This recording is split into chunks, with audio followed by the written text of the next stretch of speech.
نشرة إخبارية تأتيكم من كلية الإعلام جامعة الأهرام الكندية. أهلا بكم. أعلنت جامعة الأهرام الكندية عن انعقاد دورات التربية العسكرية بمقر الجامعة للطلاب والخريجين، والمتوقع تخرجهم في 2023-2024.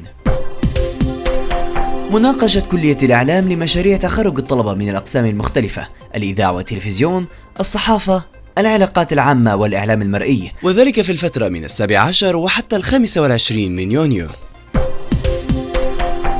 أعد مجموعة من الطلبة في كلية الإعلام مشروع تخرجهم عن هوية بصرية ورؤية جديدة ومتكاملة لأقسام الكلية، وذلك في إطار تطبيق اللائحة الجديدة بالكلية بعد حصولها على الاعتماد من الهيئة القومية لضمان جودة التعليم والاعتماد.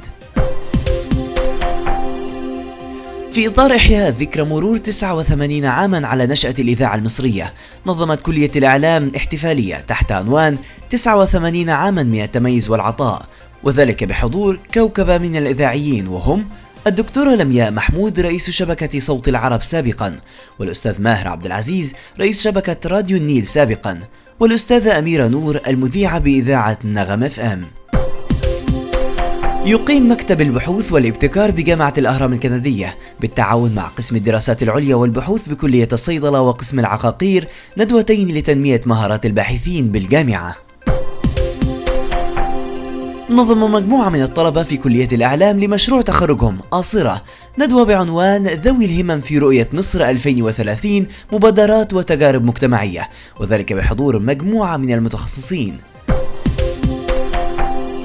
في إطار توعية المجتمع، نظم فريق الطلبة لمشروع بيسيديو للتخرج بكلية الإعلام ندوة عن دور تكنولوجيا المعلومات في محاربة غش الأدوية، وذلك بالتعاون مع كلية الصيدلة وهيئة الدواء المصرية. تنظم كلية العلاج الطبيعي حفلا لختام الأنشطة الطلابية وتكريم الطلبة المتميزين على مدار العام في مختلف الأنشطة. حقق طلبة كلية العلاج الطبيعي بجامعة الأهرام الكندية مراكزا متقدمة في المؤتمر الطلابي الثاني لكلية العلاج الطبيعي بجامعة بني سويف، حيث حصلوا على المركز الأول والرابع في مجال الأوراق البحثية، والمركز الثاني في بطولة كرة القدم، والمركز الثالث في مسابقة تنس الطاولة.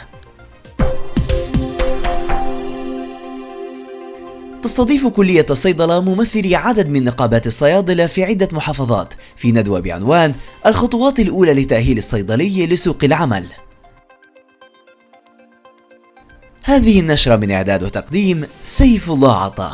دمتم في رعاية الله.